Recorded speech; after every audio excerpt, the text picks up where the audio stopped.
आयोजित आज के गूगल मीट प्रोग्राम के गेस्ट स्पीकर माननीय डॉक्टर भूपेंद्र सिंह एवं उपस्थित सभी सम्मानित चिकित्सकों का मैं डॉक्टर अंजू कुमारी प्रसाद डॉक्टर राशि अग्रवाल के साथ स्वागत करती हूँ। Doctor Bhupendra Singh Punjab homeopathic council के चेयरमैन रह चुके हैं तथा होम्योपैथिक चिकित्सा अनुसंधान के क्षेत्र में अनेक पुरस्कारों से नवाजे जा चुके हैं। माइंड तकनीक के क्षेत्र में लंबे समय से जुड़े रहने की वजह से इनका अनुभव और सफलता का कोई मिसाल नहीं है। पिछले सेशन में इन्होंने काइफोसिस जैसी कठिन और लाइलाज बीमारी की सफल चिकित्सा के बारे में बताया था, जो काफी सराहनीय और अनुकरणीय है। हम लोग धन्यवाद ही हैं कि आज भी सर के अनुभव एवं सफलता को सुनने का अवसर मिला है। मैं सर के उज्जवल भविष्य और उत्तम स्वास्थ्य की कामना करती हूँ। अब मैं डॉक्टर भूपेंद्र सर से आग्रह करती हूँ कि अपना सेशन शुरू करें। Welcome doctor Bhupendra sir. Thank you very much doctor Anju thank you very much.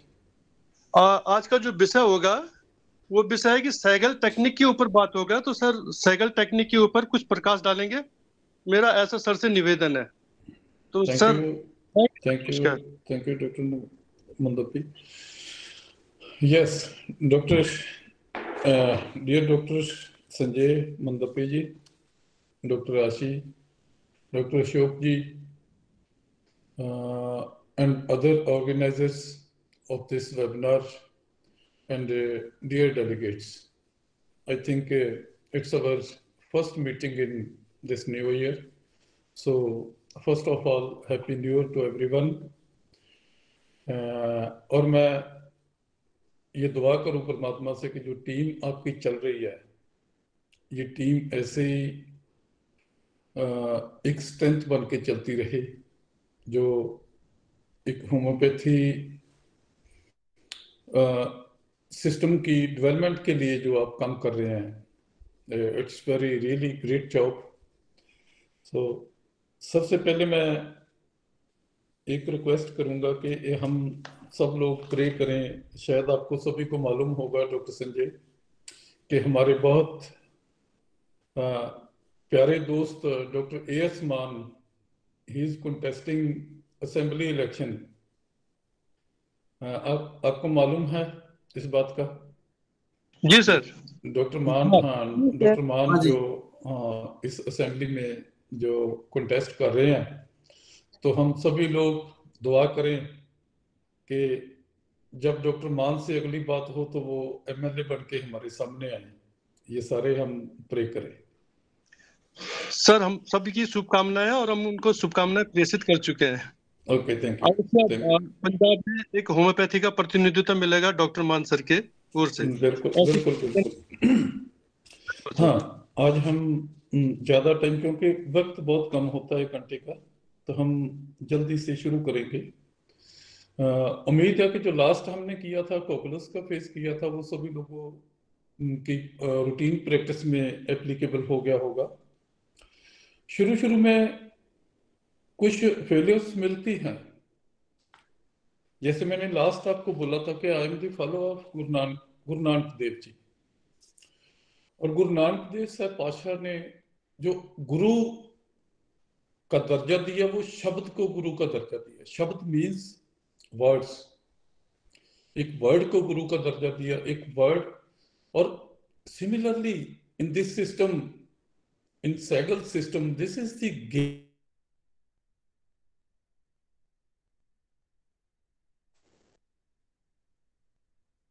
इधर से उधर हो जाती है बात।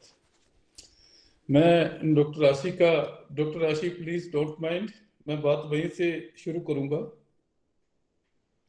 जैसे उसने पोस्ट, डॉक्टर आशी ने पोस्ट डाली हुई थी कि कैसे ये सिस्टम देखने में, सुनने में बहुत आसान लगता है। अगर हम शब्दों की बात करें तो it's very easy as well as very tough and very deep system। उतना आसान नहीं है, क्योंकि एक शब्द से टोटल इंटरप्रिटेशन बदल जाती है, उसकी मीनिंग चेंज हो जाती है। जैसे मैं देख रहा था व्हाट्सएप पे कि उन्होंने लिखा था अवार्ड विनिंग, डॉक्टर आशी यही लिखा था ना, अवार्ड विनिंग। हम यहीं से विनिंग से ही बात शुरू करेंगे, क्योंकि जैसे मैंने आपको बताया, this is the game of words. जो एक वर्ड को इधर उधर कर देंगे तो हम देखेंगे कि what's the meaning of winning. Her her word के पीछे एक मेंटल स्टेट है।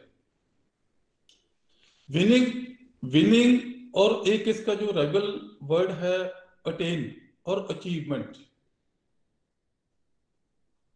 ऐसे डॉक्टर मान, मैं वहीं से शुरू कर रहा हूं कि डॉक्टर मान is contesting assembly election for winning.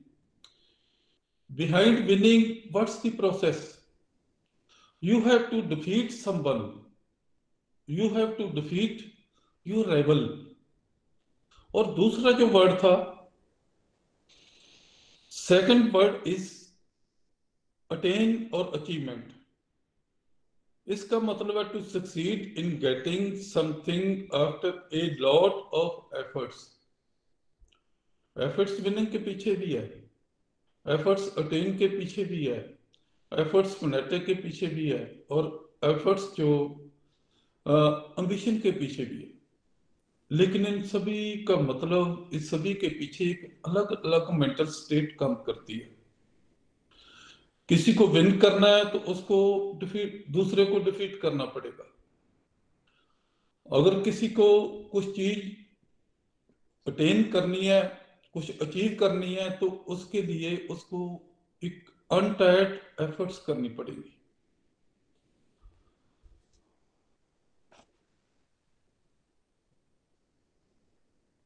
इसको कि हम कैसे समझते हैं, मैं आपको एक बात बतानी चाहूंगा कि एक कोच है, आपको कोचिंग दे सकता है, आपको कोचिंग दे सकता है कि हाउ टू स्विम, कैसे तैरना है।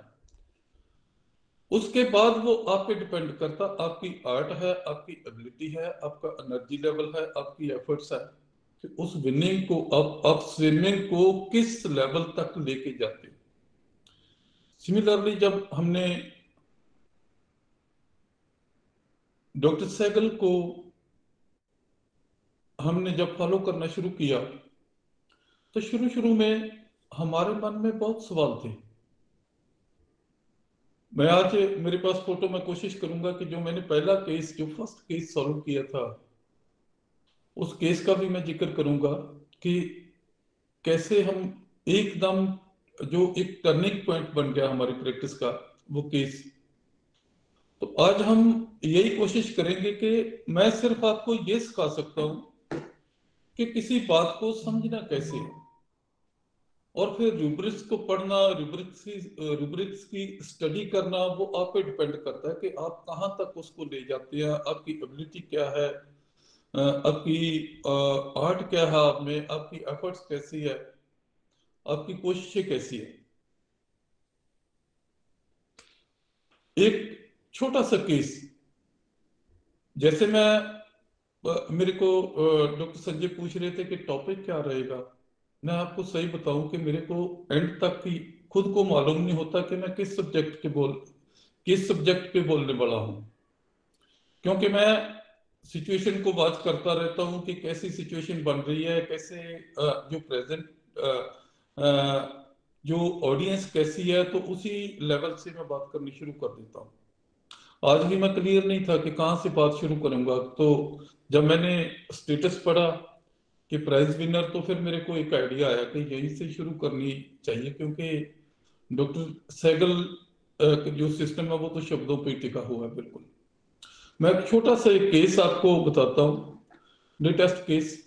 उससे पहले मैं जैसे कोविड के केसेस बहुत आ रहे थे कि हमने बात को समझना कैसे, उसके पीछे मेंटल स्टेट क्या काम कर रही है। एक बच्चा था छोटा सा, करीब 3 साल का, उसको काफी फीवर आता था, लेटा रहता था, otherwise by nature is very naughty, बहुत शरारती है, बहुत दूसरों को चिढ़ाता बहुत है, दूसरों को तंग बहुत करता है। तो वो ड्यूरिंग फीवर वो लेटता था। जब उसकी उसकी बड़ी सिस्टर उसके पास बैठती थी तो उसके साथ वो शरारत करता था। उसको शरारत खुद करता था और फिर अपनी मदर को आवाज लगाता था कि मम्मी इसको हटा लो, ये मेरे को तंग कर रही है, नहीं तो मैं इसके मारूंगा। बस सिर्फ यही केस था कि मम्मी इसको हटा लो, नहीं तो मैं इसके मारूंगा। किसी को ये वर्ड समझ आ रहे हैं कि हम कहाँ इसको विपरीत में कैसे ले जा सकते हैं और उसकी स्टेट क्या है, उसकी मेंटल स्टेट क्या है? डॉक्टर आशी, कोई कोई डॉक्टर जो प्रैक्टिस कर रहे हैं, मेरे को काइंडली थोड़ा हेल्प करें कि हम क्या सोच सकते हैं इसमें। अगर इस बात को हमने समझ लिया कि मम्मी इसको हटा लो, नहीं तो मैं इसके मारूंगा, तो सीधी मेडिसिन है। और वही मेडिसिन मैंने दी और एक दिन में वो केस ठीक हुआ था कोविड का। सर थ्रेटनिंग लग रहा है थ्रेटनिंग है, और ठीक है। गुड। फेनिंग फेनिंग भी लग रहा था जैसे, और बहुत शरारती है, हाईली एनर्जेटिक है। Any other? Sir manipulative. Manipulative और गुड। मैंने पहले भी कहा था कि हम एक फैमिली हैं। ये मत सोचो कि मैं बोलूंगा गलत हो जाएगा तो दूसरे क्या सोचेंगे। हम सब एक जैसे हैं। मैं भी जो पढ़ लेता हूँ वो बता लेता हूँ। अल्टरनेट स्टेट भी है sir, alternate state. Alternate state, ठीक है, okay, good effort sir. Mood repulsive, manipulative लगता है। Mood repulsive, manipulative, yes. Anyone? Doctor Narendra कहाँ हो?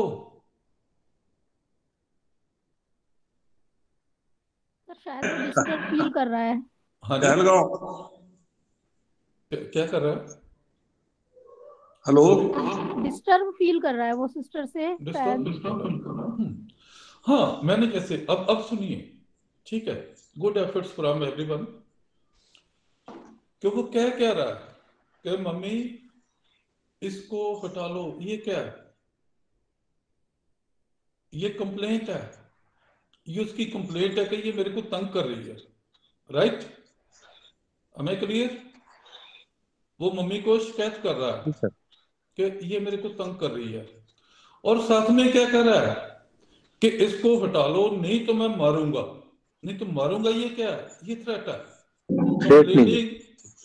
Complaining and threatening. We have a rubric: complaining and threatening. There is single medicine tarantula, and the same was given to him. और एक शब्द को समझा, बस ये शब्दों का हेर फेरा। अगर हमने इंटरप्रिटेशन हमारी ठीक होगी तो डायरेक्ट राइट मेडिसिन पे पहुंचेंगे। अगर इंटरप्रिटेशन हमारी गलत होगी तो फिर कहीं हम मिसलीड हो जाएंगे। शरारती है, मिस्चीवियस है टैरेंटुला, और वो शरारत क्या करता है कि वो छेड़ता खुद है, और फिर ये उसकी गेम है। अगर हम प्लेफुलनेस को समझे तो प्लेफुल क्या है? प्लेफुल यही है कि दूसरों के साथ वो खेलता है। This doesn't mean only sports और गेम्स। ये दूसरों के साथ खेलता है, गेम खेलता है दूसरों को तंग करने के लिए। टैरेंटुला एंड लेक्सिस दोनों की गेम, दोनों की प्लेफुलनेस दूसरों को तंग करने के लिए है, राइट? और ये खुद छेड़ता है। और जो दूसरा रूब्रिक है उसमें कनिंगनेस है, कनिंग एंड डिस्ट्रक्टिव। उसको खुद चींटी काट लेता है और फिर बोलता है मम्मा इसको हटा लो, नहीं तो मैं मारूंगा। ठीक है, बहुत चालाक है, बहुत कंप्लेनिंग और बहुत थ्रेटनिंग है। ये टैरेंटुला का फेज है, बहुत प्रोमिनेंट फेज है। और टैरेंटुला का एक मोस्ट प्रोमिनेंट, एक मोस्ट इंपॉर्टेंट रूब्रिक का किसी कोई बोल सकता है? टैरेंटुला का एक बहुत इंपॉर्टेंट रूब्रिक है। Sir, music loving, dancing and music loving. threatening Dancing, yes, dancing and music, dancing and music, dancing, music good, and threatening. good, हाँ, and threatening and complaining, वो उसकी गेम है। वो उसका डांस बहुत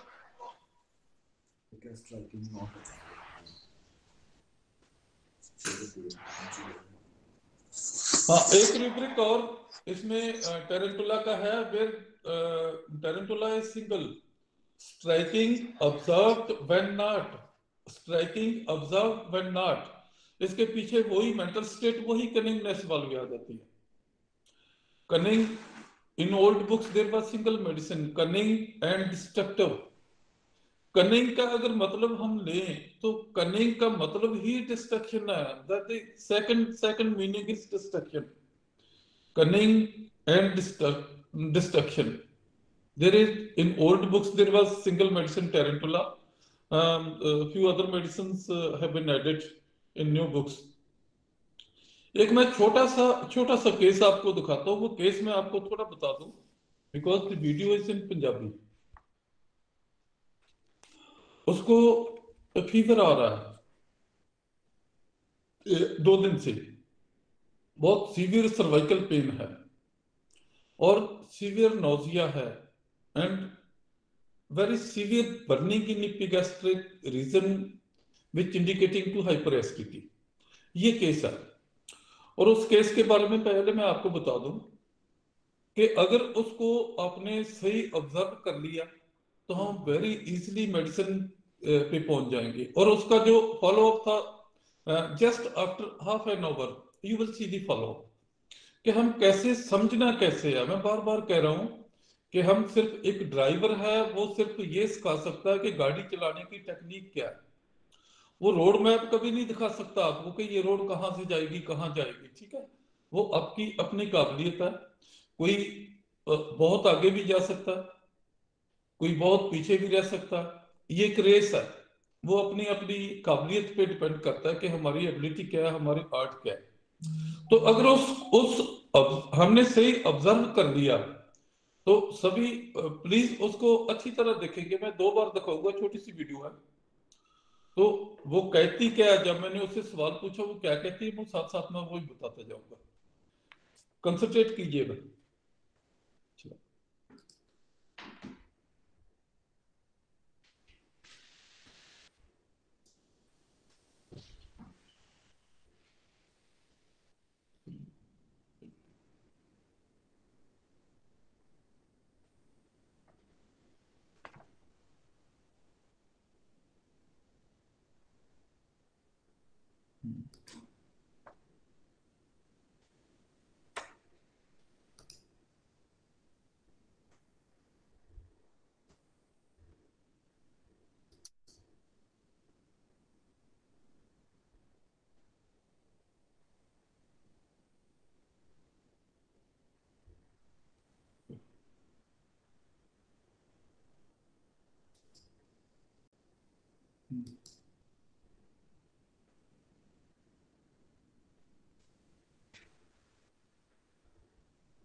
सर्वाइकल है, nausea हो रहा है। सर्वाइकल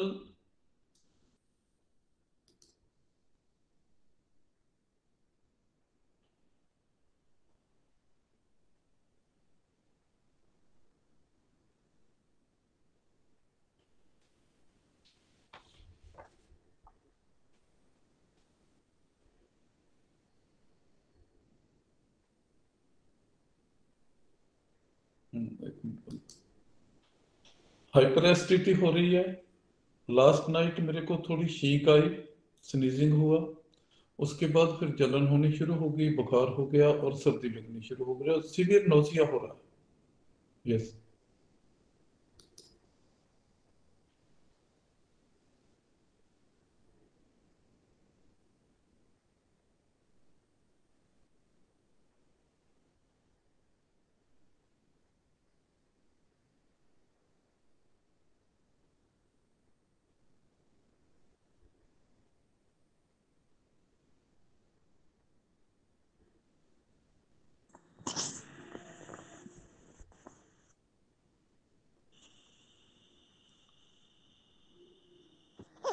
बोलने को मन नहीं करता, बिल्कुल बोलने को बिल्कुल मन नहीं करता।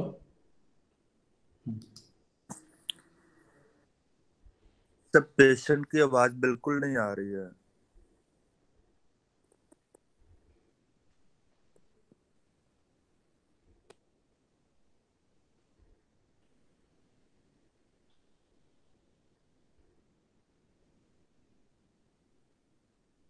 हाँ, वो कह रही है कि अगर मैं लेट जाऊं तो मन करता है कि लेटी रहूं, अगर मैं बैठ जाऊं तो मन करता है कि बैठी रहूं और कोई बुलाए ना मेरे को। ये केस था।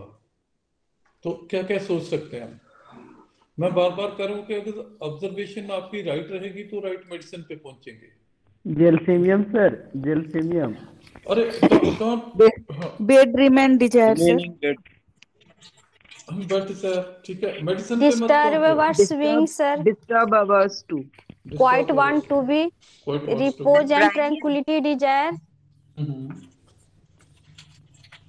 Repose and tranquility. Repose and tranquility desire or quite want to be. Disturbance swing. Yes, okay. Disturb aversion too. हाँ जी। Disturb aversion too. हाँ, disturb aversion. There are disturb aversion में कितनी मेडिसिन है? Spoken to being aversion. हाँ जी। Yes sir. Spoken to being aversion. Spoken, हाँ, aversion to being spoken. Okay, good. Talk indisposed to. Talking indisposed to talk. Okay, good, very good. और fear self control of losing. Fear self control of losing. Very near. No, very near. बहुत अच्छा, good effort. Refuse to build muscles. चलो मैं आपको दोबारा दिखाता हूँ। टॉर्पॉइस में मेन चीज है क्लींजिंग पर्सन और furniture. Who told this torpor?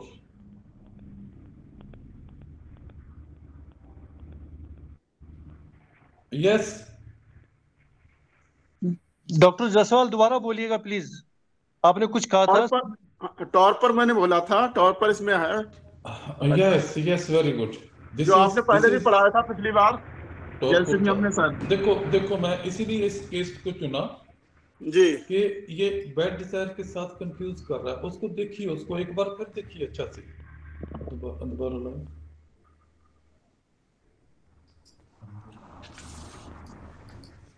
लेकिन सर पूरा टॉर्पर की कंडीशन नहीं लग रही। आया था मन में, लेकिन वो उठ रही है। टॉर्पर में इतना वो वीक हो जाता है। ठीक है। ये खुद ये पहले तो जैसे देखा तो वो पहले सो रही थी, लेकिन जब ने आपने पूछा तो वो थोड़ी उठ गई, खुद से होके उठ गई ना। ठीक है, बहुत अच्छी ऑब्जर्वेशन आपकी। लेकिन अब वो थोड़ा फॉरवर्ड कर। हाँ, उसमें जो बस हमें यही चीज सीखनी है, ठीक है ना, कि उसके चेहरे पे क्या दिखाई दे रहा है आपको? एंग्विश है सर। एंग्विश है, गुड। ये कैसे मिस कर गए आप? और वो बैठी कैसे है? वो सहारा लेकर बैठी है। सहारा लेके बैठी है। गुड। नाउ हाँ, अब सुनिए। होल्ड वांट्स टू बी, ठीक है। वो एक स्पोर्ट लेके बैठी हुई है, ठीक है। anguishness and torpor. The state is torpor. Torpor doesn't mean कि वो उठ ही नहीं सकेगा, वो तो पैरालाइज हो गया, वो तो पैरालिसिस में चला गया, अगर उठ ही नहीं सकता। टॉर्पोर तो जैसे भी उठता है ना, उठता है, स्पोर्ट लेके उठता है, कोशिश करके उठता है, एफर्ट्स के साथ उठता है, पर जब उसको ये लगता है, जब उसका ध्यान उधर जाता है तो वो फिर गिर जाता है एकदम। वो स्पोर्ट लेके बैठी हुई है, उसके चेहरे पे एक पेन, बिल्कुल clear pen is there. Held wants to be, anguishness, torpor and quiet wants to be. अगर हम ये 4 रिवर्स को हम करते हैं तो इसमें 2 मेडिसिन आती हैं, जैल्सीमियम एंड प्लम्बम मेटालिकम। मैं जो बताने की कोशिश कर रहा हूँ उसको समझने की कोशिश कीजिए। हमारे गुरु ने, हमारे मास्टर ने जो हमारे को सिखा दिया, उसने ये कहीं नहीं बोला कि उसके आगे नहीं जाना, उसने हमें एक रास्ता दिखाया। जैसे मैंने आपको बताया कि एक कोच ये सिखा सकता है कि बॉल कैसे फेंकनी है, उसके बाद आपकी आर्ट है, कैसे गाड़ी ड्राइव करनी है, उसके बाद आप कहाँ जाते हो, क्या अचीव करते हो, ये आपकी आर्ट है। ठीक है, तो इसमें 2 मेडिसिन है, प्लम्बम मेटालिकम। और एक चीज जो उसने बताई थी मेरे को, जो इस वीडियो में नहीं है, मैंने उसकी मदर से पूछा तो ये कहती है कि ये किसी को पास नहीं बैठने देती अपने। तो मैंने कहा भी आपको पास बैठने से क्या दिक्कत होती है? हम ये नहीं कि सिर्फ ऑब्जर्व किया और जो पेशेंट ने बोला वो उसको फटाफट रूब्रिक्स में कन्वर्ट किया और मेडिसिन दे दी, ऐसा नहीं है, ऐसा करना भी नहीं है। उसको समझने की कोशिश करना है कि उसके पीछे सिचुएशन क्या है। तो जब मैंने उसको पूछा कि आप पास क्यों नहीं बैठने देती, बोलती है कि ये मम्मी अपनी सजेशंस देती रहती है कि ये कपड़ा ऊपर ले लो, तेरे को और ठंड लग जाएगी, अब तूने सुबह से कुछ खाया नहीं है तो उठ के खा लो कुछ, तेरे को नहीं तो तेजाब ज्यादा बन जाएगा। तो ये था, ये चीज उसको तंग करती है। इसको हम क्या सोच सकते हैं? डिस्टर्ब योर स्विंग सर, और आइडिया विल नॉट टेक करके कुछ खा लेने तो इसमें मैं यही बताने की कोशिश कर रहा हूँ। डिस्टर्ब हम सीधी इरिटेबल, तो वो उसने बोला नहीं कही कि मैं इरिटेबल होती हूँ। इरिटेबिलिटी तो एक टोन है ना, एक शार्प टोन हो जाती है कि क्यों तंग कर रही हो, ये इरिटेबिलिटी है। मम्मी क्यों तंग करती हो बार बार, है ना, ये इरिटेबिलिटी है। वो क्या कह रही है? वो कह रही है कि ये कुछ ना कुछ कहते रहते कि सर्दी कर, तुम ऊपर चादर ले लो नहीं तो ठंड लग जाएगी, ऊपर sensitive to opinion of others. हाँ, अब ठीक है सर, केयर अरे मैं आपको मैं एक चीज बताना चाहता हूँ कि जो आपका कैलिबर है ना, जब हमने डॉक्टर सहगल साहब को फॉलो शुरू किया था तो हमारे लिए ये सारी चीजें नहीं थी बिल्कुल, हमने कई तो वर्ड्स ही नहीं सुने थे, ठीक है ना, तो बिल्कुल एक नया आइडिया था। अब तो आप थोड़ा मोटा, आपका कैलिबर तो बहुत अच्छा है हमारे से, तो फिर भी इस चीज को समझने की कोशिश करो कि वो कहती क्या है। लाइट डिजायर, ये लाइट, यस। इसीलिए मैं उसको थोड़ा सा आगे ले जाना चाहता हूँ आपको कि आप वही लगाएंगे जो आपको आता है। हम भी ऐसे ही करते थे, जो हमको आता, जो हमने सुना होता था वो लगाते थे, फिट कर देते थे। वो हमारे स्टार थे कि हम चलते गए, फिर भी चलते गए, गलत करते गए, फिर भी चलते गए, राइट। तो वो क्या कह रही है कि ये बार बार कहते हैं, वो सजेशन दे रहे हैं, सजेशन के साथ वो क्या क्या कह रहे हैं कि ऊपर ले लो नहीं तो ठंड लग जाएगी, खा लो नहीं तो तेजाब बन जाएगा। ये क्या है?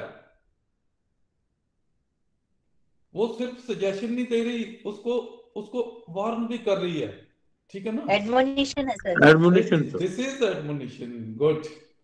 हाँ, अब अगर हम एडमोनिशन लगाएंगे तो plumbum metallicum is the medicine, not gelsemium. लेकिन हमें फिर समझना है कि ये एडमोनिशन है या डिस्टर्ब वर्जन है, ठीक है। तो इसका फॉलो अप देखिए, इस चीज को बिल्कुल क्रिस्टल क्लियर करना है, नहीं तो हम लंबा हो जाएगा। नहीं तो जो मिथ बना हुआ है ना कि होम्योपैथी बहुत स्लो काम करती है, बहुत धीरे काम करती है, वो मिथ बना ही रहेगा। अगर हम क्लियर कर लेंगे तो उससे निकल जाएंगे हम बिल्कुल।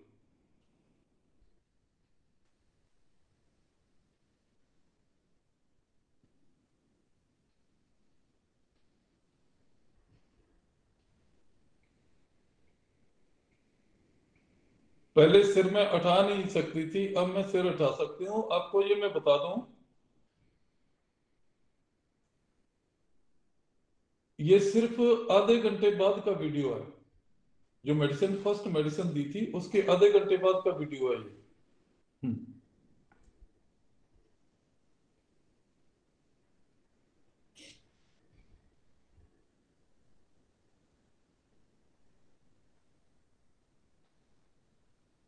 पहले मैं सोने की कोशिश करती थी, लेकिन मेरा दिमाग चले जा रहा था। अब मेरा मन करता है कि मैं सो जाऊंगा, मेरे को नींद आ रही है, मैं सो जाऊंगा।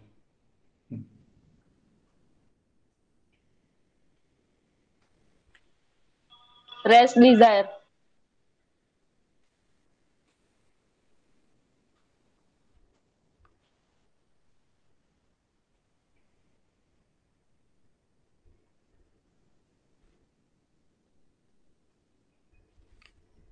मैंने उससे पूछा कि कितनी खुराक के बाद आपको फर्क पड़ गया था, तो वो बोल रही है कि पहली खुराक के बाद ही फर्क पड़ गया था मेरे को। अब 2 दिन बाद का वीडियो देखिए।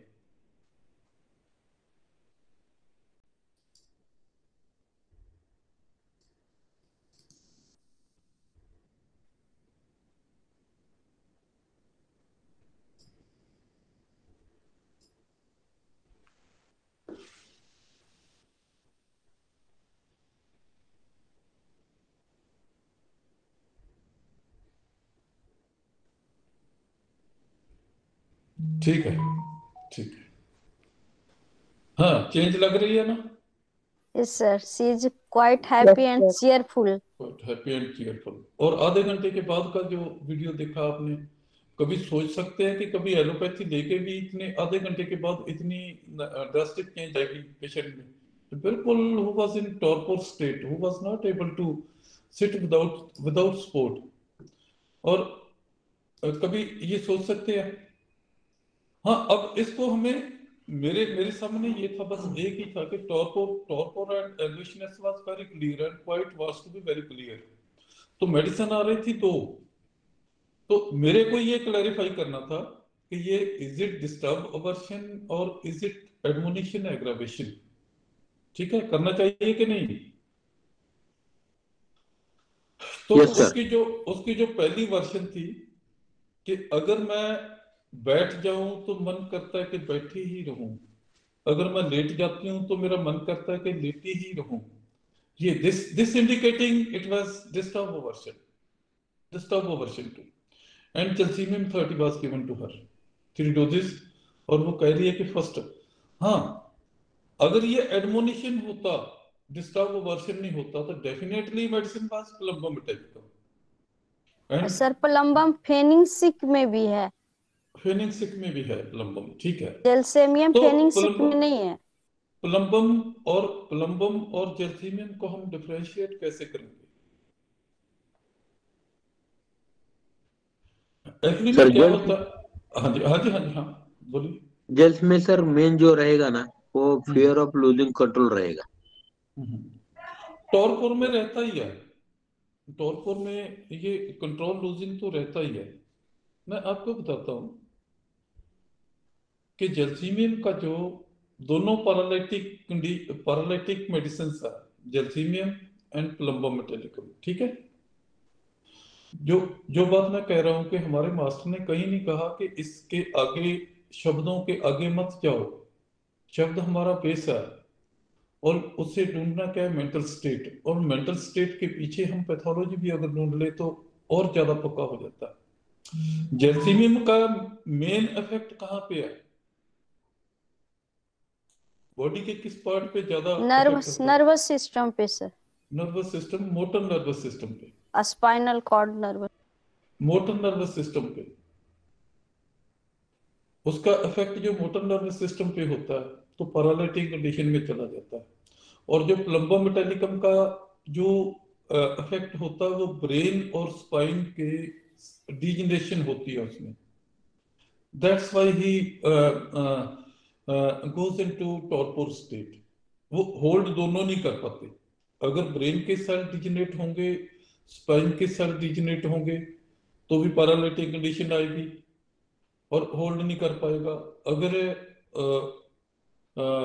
ये मोटर नर्वस सिस्टम पैरालाइज्ड होगा, अफेक्टेड होगा, तो भी वो होल्ड नहीं कर पाएगा।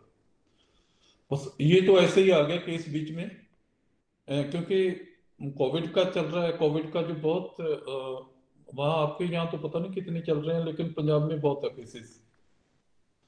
मतलब ये काउंट होते ही नहीं है। तो हमें वर्ड्स के थ्रू मेंटल स्टेट को समझना है कि उसकी स्टेट क्या है। उसको बहुत मिन्यूटली थोड़ा थोड़ा, अगर एडमोनिशन है तो प्लम्बो मेटालिकम है, अगर डिस्टर्ब ओवर्शन है तो वही केस जैल्सीमियम का, right? Is it clear? Please repeat करेंगे सर, प्लम्बम और जैल्सीमियम का जो नर्वस सिस्टम पे इफेक्ट आपने बताया? सॉरी सर, क्लियर नहीं हुआ। इसमें जो जैल्सीमियम है, जैल्सीमियम में मोटर नर्वस सिस्टम अफेक्टेड होता है, इसीलिए उसमें नर्वस टेम्परामेंट की है जैल्सीमियम। इसीलिए वो एग्जामिनेशन के दौरान इतना एंटीसिपेशन एंजाइटी के लिए बहुत प्रोमिनेंट रखा है कि उसका nervous system, motor nervous system बिल्कुल शेक हो जाता है, उसमें ट्रेवलिंग शुरू हो जाती है। तो then sense of losing self control develop होता है उसमें, और उसमें जो पैथोलॉजिकल चेंजेस आती हैं उसमें डिजनरेशन होती है ब्रेन की और स्पाइन की। उसकी वजह से वो सेल्फ कंट्रोल लूज करना शुरू कर, तो वो टॉर्पोर स्टेट में चला जाता है। उसमें सेल ब्रेक डाउन होते हैं, उसमें nervous motor nervous system affected होता है। और बहुत से, अगर हम, ये जरूरी नहीं है, ये तो मैंने आपको एक डीप पैथोलॉजी लेवल पे बता दिया। जो प्लम्बम का क्या है, प्लम्बम में कॉन्स्पिरेसी फियर बहुत है कि उसका everybody is surrounded with murderers. उसमें बिल्कुल एक अलग हो जाता है अगर हम सेकंड फेज में चले जाए। ये तो एक फर्स्ट फेज था जो थोड़ा रिजेंबल कर रहा है। अगर हम उसकी सेकंड फेज वाली पिक्चर देखें तो प्लम्बम और बिल्कुल डिफरेंट मेडिसिन है, बिल्कुल जैल्सीमियम एंड प्लम्बम कहीं नजदीक ही नहीं आएंगी। तो वो आप देखिएगा, कुछ होमवर्क भी चाहिए ना आपको। थैंक यू सर, जरूर sir. Yes sir. Hello sir जी, हेलो हाँ सर, इसमें आपने एडमोनिशन डिस्टर्ब फॉर लिया ना? एडमोनिशन एग्रेवेशन नहीं, एडमोनिशन एग्रेवेशन नहीं था वो। नहीं, वो उसको अच्छा नहीं लग रहा कि उसको अच्छा नहीं लग रहा, वो उससे डिस्टर्ब हो रही थी। वो दूसरा फेज देखेंगे ना, यही तो मैं आपको बताने की कोशिश कर रहा हूँ कि अगर हम कहीं कंफ्यूज हो रहे हैं कि इसका मतलब ये भी हो सकता है, कि इसका मतलब ये भी हो सकता है, तो उसका एज होल, उसका टोटल केस फिर देखो तो वो क्या कह रही है। उसके यहाँ से हमने डिस्टर्ब ओवर्शन उठाया कि वो एक स्टेट में कंफर्टेबल हो जाती है, तो उस स्टेट से उसको मूव करने का मन ही नहीं होता, ना मन होता है ना हिम्मत होती है। अगर मैं बैठ जाती हूँ तो फिर मेरा लेटने का मन नहीं होता, तो वो इतनी एफर्ट भी नहीं कर सकती, वो डिस्टर्ब होती है उससे। When she feels in sitting position, when she feels comfortable, तो वो उस कंफर्ट को लूज नहीं करना चाहती। बस यही जैल्सीमियम का जो फेज है। एक डॉक्टर सहगल साहब ने इसमें अलग क्या बताया हमें, अब इस बात को पहले भी मैंने फर्स्ट क्लास में जिक्र किया था, अब एक बार फिर उसको क्लियर करते हैं, थोड़ा रिव्यू होता जाएगा तो आपको यूज टू हो जाएगी। सपोज जैसे उसने लास्ट वाली वीडियो में शी वाज लुकिंग चीयरफुल, तो उसमें क्या कहा कि आप you are not available here. तो मेरे को आपकी रिसेप्शनिस्ट ने बोला कि आपके बेटे बैठे हैं, उससे मेडिसिन ले लो। तो मैंने उसको कहा, मैं चली भी गई अंदर, कैबिन में चली भी गई उनके पास, और मैंने बोला मेडिसिन दे दो, ठीक तो मैंने होना नहीं है किसी और की मेडिसिन से, ठीक है। तो डॉक्टर सहगल साहब ने अलग क्या दिया कि मतलब इतनी डीप स्टडी हम सोच ही नहीं सकते कभी कि एक डॉक्टर के पास वो पेशेंट मेडिसिन दे रहा है, कहीं उसको ये लगने लगता है if the patient is belonging to gelsemium, कहीं उसको ये लगने लगता है कि अब डॉक्टर पहले वाला कॉन्फिडेंस डॉक्टर में नहीं है, जो फर्स्ट टाइम मेरे को एश्योर किया था कि आप बिल्कुल ठीक हो जाओगे। तो जैल्सीमियम में क्या है कि डॉक्टर सहगल साहब ने एक रूब्रिक दिया, light desire positive, and that rubric was for gelsemium only. कि उसको जब एक पूरी एश्योरेंस मिल गई कि आप ठीक हो जाओगे, तो वो क्लिंग कर गया उस डॉक्टर के साथ। और जब तक डॉक्टर उसको जवाब नहीं देगा, जब उसको ये एहसास होता है कि अब डॉक्टर में भी वो कॉन्फिडेंस नहीं रहा जो मेरे को पहले, जो इंश्योरेंस मेरे को पहले मिली थी, तो वो स्कीम बनानी शुरू कर देता कि अब मुझे क्या करना चाहिए। तो सडन डॉक्टर नहीं चेंज करेगा, वो डॉक्टर किस कंडीशन में चेंज करेगा, जब उसको ये लगेगा कि जो उससे बढ़िया डॉक्टर मेरे को एक अवेलेबल हो रहा और वो मेरे को मतलब मैं उसके ट्रीटमेंट से ठीक हो जाऊंगा। जब उसको ये होप मिलेगी, जिस डॉक्टर से वो मेडिसिन ले रहा उससे बढ़िया अगर वो उसको मिलेगा तो उसको छोड़ेगा नहीं। यही किस टाइप ऑफ वर्जन है, यही जैल्सीमियम का कि एक स्पोर्ट उसको लूज हो रही है, जब तक दूसरी स्ट्रॉन्ग स्पोर्ट उसको मिलेगी नहीं, उस पहले वाली स्पोर्ट को वो छोड़ने का रिस्क नहीं लेगा। जैल्सीमियम में एश्योरेंस चाहिए कि उसको ठीक हो जाएगा, और हायोसाइनस में गारंटी चाहिए, वो मांगेगा गारंटी कि डॉक्टर साहब आप मेरे को गारंटी देते हैं कि मैं ठीक हो जाऊंगा। अगर गारंटी मिलेगी तो वो वहां से इलाज शुरू करेगा, अगर गारंटी नहीं मिलेगी तो हायोसाइनस वाला इलाज नहीं शुरू करेगा। ये जैल्सीमियम का जो फेज है कि एक पहले से स्ट्रॉन्ग सपोर्ट मिलेगी तो वो पहले वाली सपोर्ट को छोड़ेगा, नहीं तो पहले वाली सपोर्ट को वो छोड़ने का रिस्क नहीं लेगा, क्योंकि because there is fear of falling and fear of losing self control and fear of injured being. ये चीजें उसको छोड़ने नहीं देती है उस सपोर्ट को। Am I clear? Sir ji एक मेरा क्वेरी है, bad desire remain in bed और टॉर्पर, इसमें कंफ्यूजन रहता है कि इसको डिफरेंशिएट कैसे करें? इसमें कंफ्यूज बिल्कुल नहीं होना। बेड डिजायर इसको समझे, व्हाट्स डिजायर? मेरी इच्छा है कि मैं लेटा रहूं। तो हम जब पेशेंट से सवाल पूछते हैं को जब लेटने को मन करता तो लेट जाते हो? नहीं सर, लेटा कहाँ जाता है, इतनी जिम्मेवारियां, इतना परिवार, इतना बिजनेस, अगर लेटे रहेंगे तो खाएंगे कहाँ से? वो तो एक डिजायर है ना, वो जरूरी नहीं है कि वो लेटेगा। Is it okay? और टॉर्पोर है, उसमें उठने की हिम्मत ही नहीं है, वो तो लेटेगा ही लेटेगा। ठीक है? तो सर वीकनेस गारंटी क्यों चाहता है? हाँ जी सर, वीकनेस भी यही होगा टॉर्पोर जैसा। गारंटी चाहता है, क्यों चाहता है गारंटी? क्योंकि वो रिस्क नहीं ले सकता हायोसाइनस वाला। उसको क्या होता है ना, सपोज मैं आपको एक केस बताता हूं, बीच में ये आ गया। मेरे पास एक पेम्फिगस का केस था। वो एक बहुत रिनाउंड होम्योपैथ था हमारे एरिया के, डॉक्टर चैटर्जी साहब। उनसे वो मेडिसिन ले रही थी करीब 3 साल से।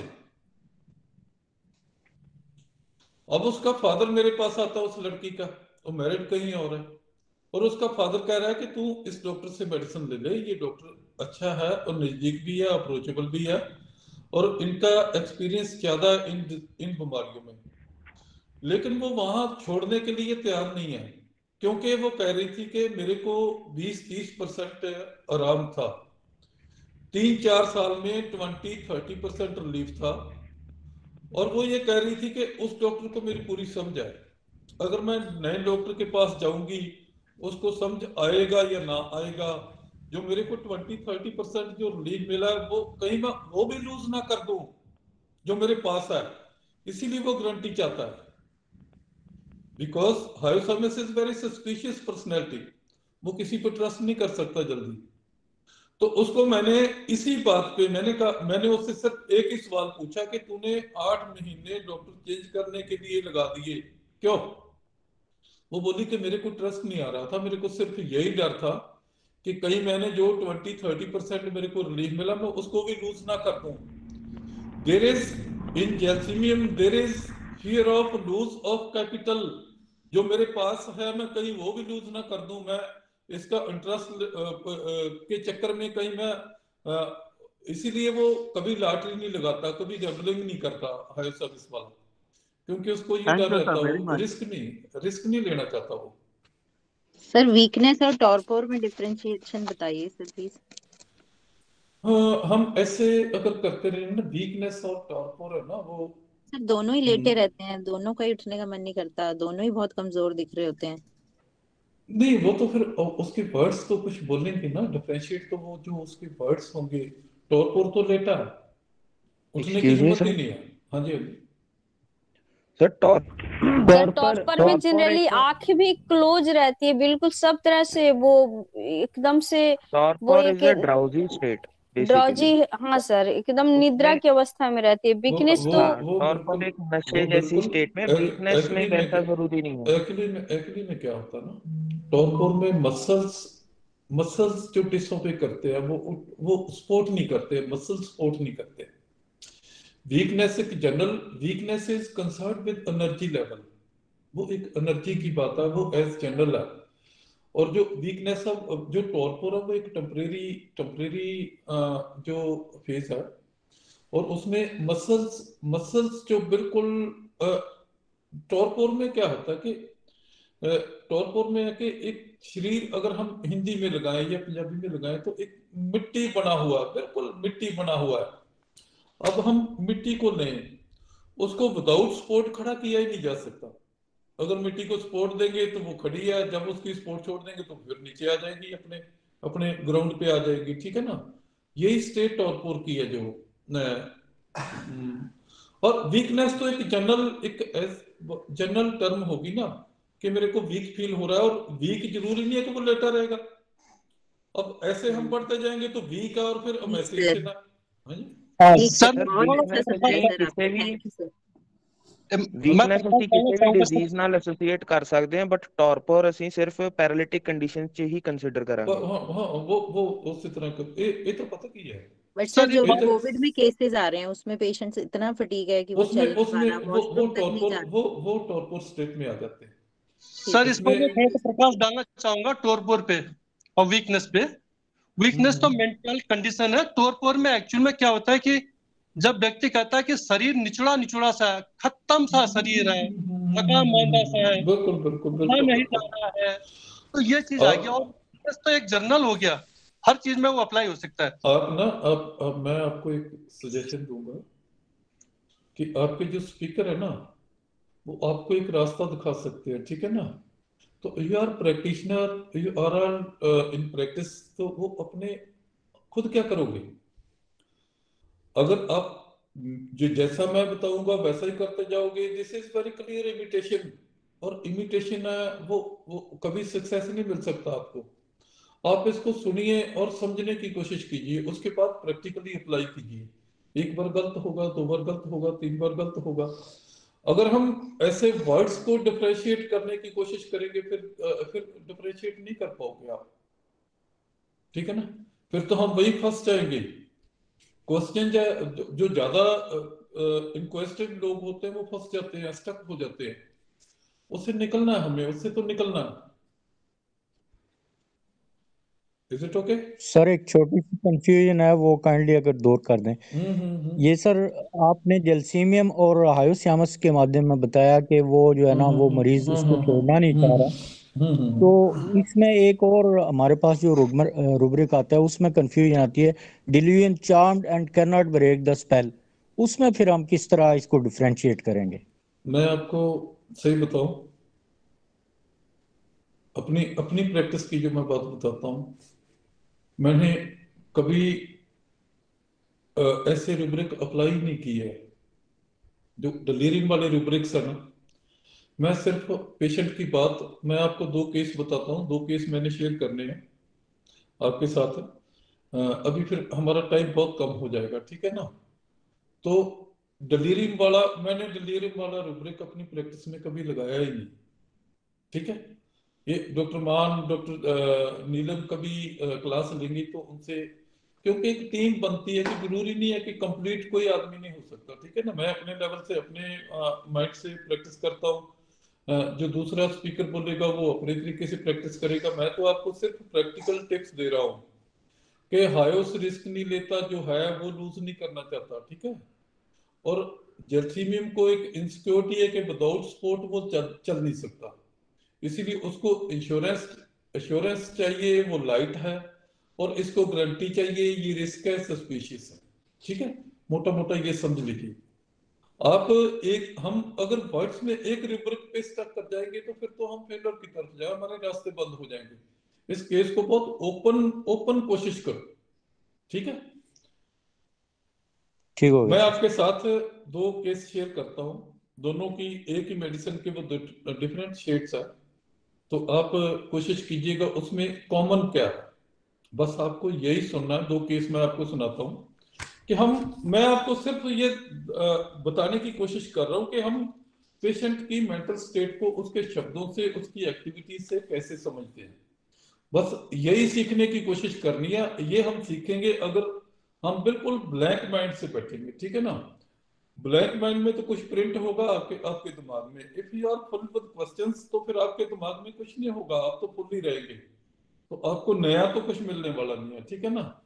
तो हम कैसे समझते हैं, मैं किसी और तरीके से समझ लेता हूँ, डॉक्टर मान किसी और तरीके से समझते हैं, डॉक्टर नीलम किसी और तरीके से समझते हैं, अपना अपना समझने का तरीका है। अगर एक ही तरीके तो वो तो फिर तो हम नकल करेंगे, नकल में कभी हम अपनी आइडेंटिटी नहीं बन सकेगी हमारी, ठीक है ना। तो मैं आपको 2 केस बताता हूँ। एक केस मेरे पास बठिंडा में आया, उसको वॉमिटिंग हो रही है पिछले 4-5 दिन से, और वो आया कैसे है कि रेड लाइट वाली कार है उसके पास, एक गनमैन है और एक कार उसके पीछे है, 4 लोग उसमें है, 2 लोग उसमें है, 4 लोग उसमें है। वो मेरा पुराना नोन है, 20-25 किलोमीटर डिस्टेंस पे उसका जो अपना रेजिडेंस है, तो मेरा पुराना नोन था, काफी देर से वो पूरी फैमिली आती है। अब वो चला गया अब्रॉड, चले गए, कनाडा में सेटल हो गए। प्लीज अपने काइंडली अपने जो आज कहीं नहीं मिला तो मोदी आ गई। स्पीकर ऑफ कर लीजिए प्लीज, माइक।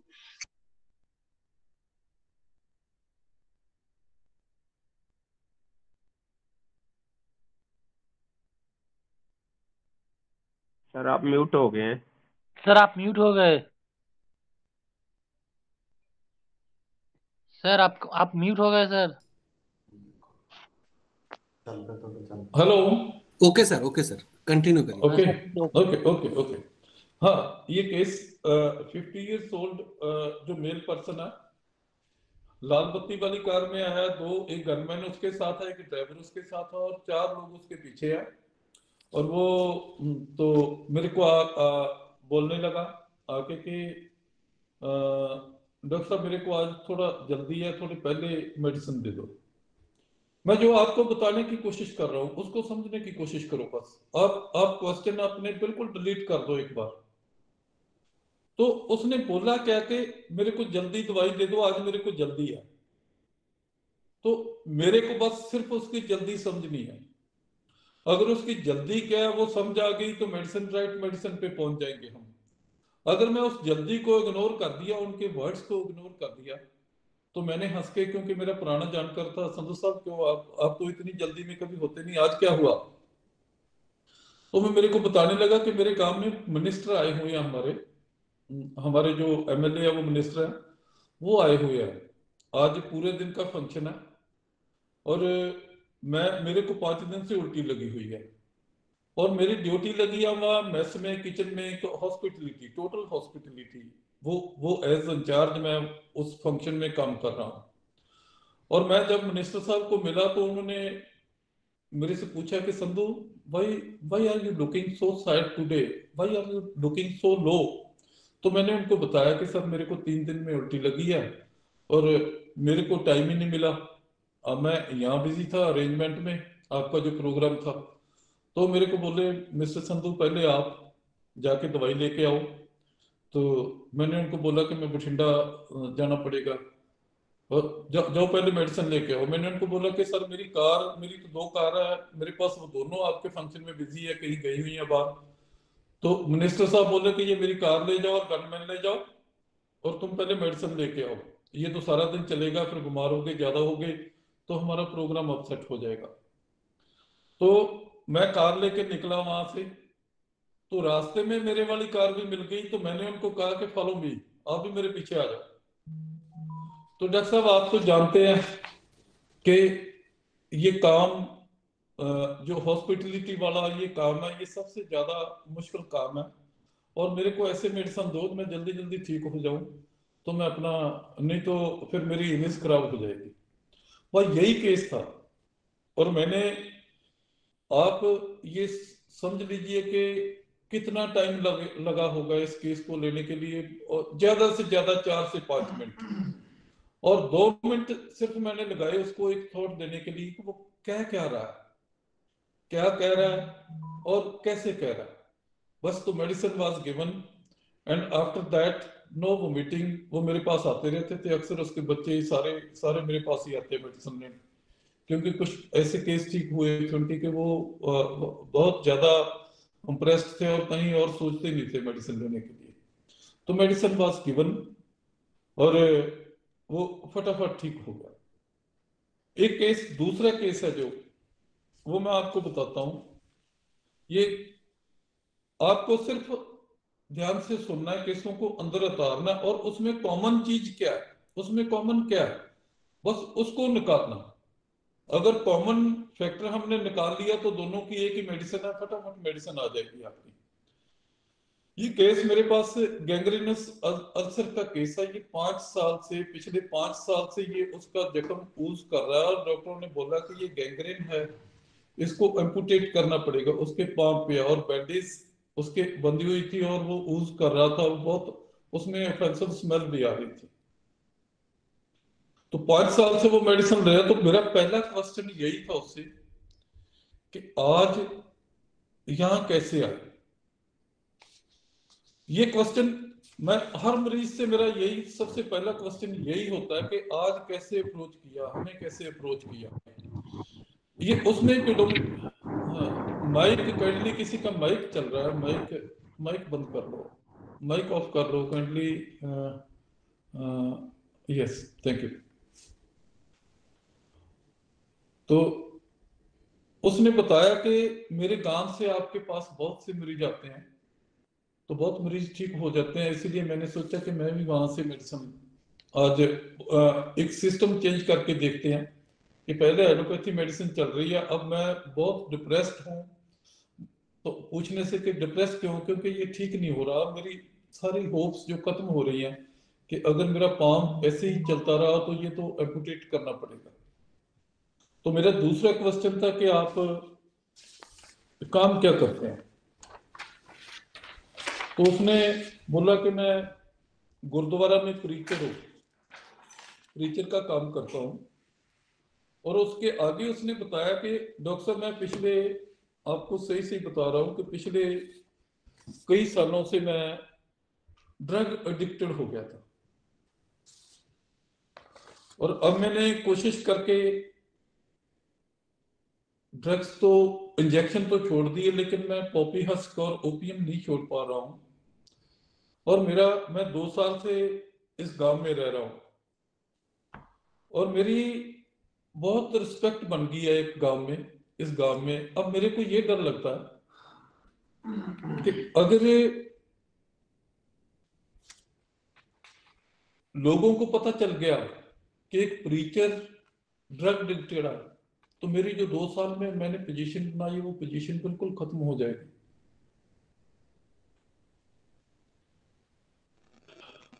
तो मैंने उसको पूछा कि आपको क्या लगता है कि लोग आपकी बीमारी की वजह से ज्यादा हेट करेंगे आपको या आपकी इस आदत की वजह से? तो उसने जवाब दिया कि डॉक्टर साहब, बीमारी तो किसी को भी हो सकती है, इस जख्म को तो मैं अक्सर कवर करके रखता हूँ, कवर कर भी सकता हूँ।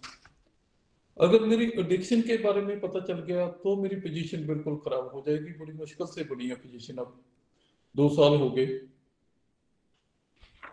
एक क्वेश्चन में अक्सर मैं बड़े ओपन क्वेश्चन करता हूँ कि कभी आपके फिजिकल रिलेशन रहे हैं किसी से?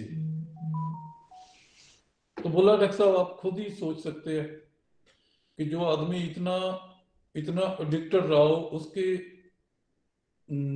रिलेशन तो कहीं भी बन सकते हैं।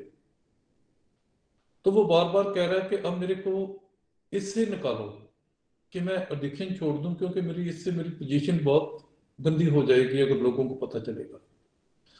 तो यही केस था। अगर हम दोनों में देखें तो कॉमन आपको क्या मिल रहा है? दोनों केसों में कॉमन चीज क्या मिल रही है? Fear social position. Social position. Yes. Fear loss का doubt sir. Fear position, lucrative his job, lose his lucrative job, sir. ठीक है। Fear social position. Fear social position. दोनों में पहले केस में क्या है? पहले केस में वो अपना स्टेटस दिखाना चाहता, राइट? वो अपना स्टेटस दिखाना चाहता है। वो स्टेटस में क्या है? He wants to show। हाँ जी सर, बोस्टर होगा सर, बोस्टर होगा, ठीक है। पोम्पस इम्पोर्टेंट भी हो सकता है। पोम्पस इम्पोर्टेंट हो सकता है, ठीक है। उसमें क्या है ना, अब फिर उससे थोड़ा आगे जाओ, थोड़ा सोच को अपनी थॉट को ब्रॉड करो थोड़ा, कि एक रेड लाइट है, राइट? और उसके साथ एक गनमैन है और उसके साथ एक ड्राइवर है।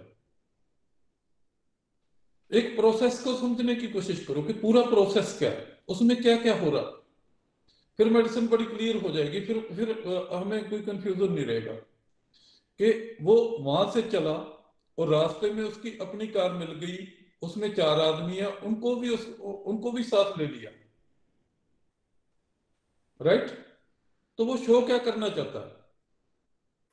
Brag, boasting, power sir, power show करना चाहता है। He is communicating power, big people. He wants to show himself VIP। और वो अपनी वेल्थ शो करना चाहता है। वेल्थ आप उसको थोड़ा आप उसको एक एज जनरल पकड़िए। He wants to show himself VIP, very important person, right? He is a great man. He is a great man. Squandering through ostentation, sir. Yes, very good.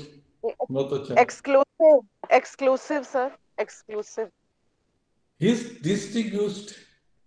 वो क्या कर रहा है कि मेरी ड्यूटी हॉस्पिटलिटी पे है।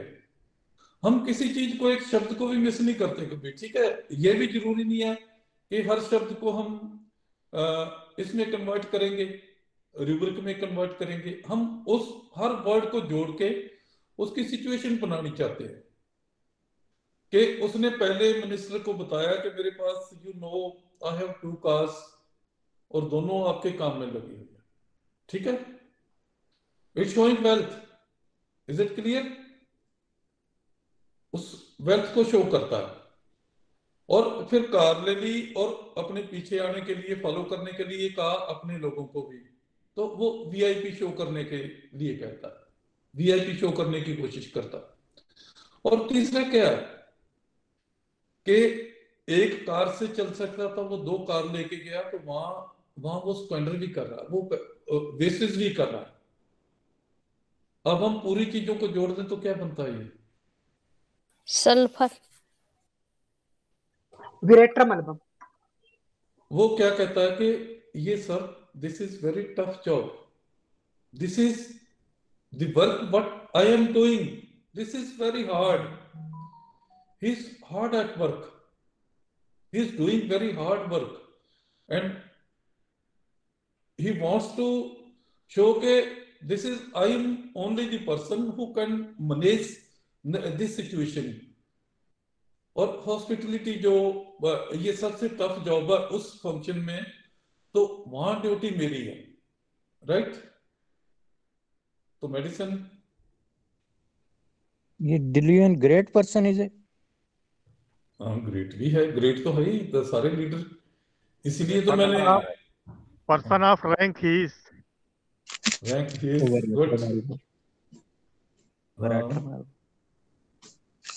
अरे जोर से बोलिए ना भाई।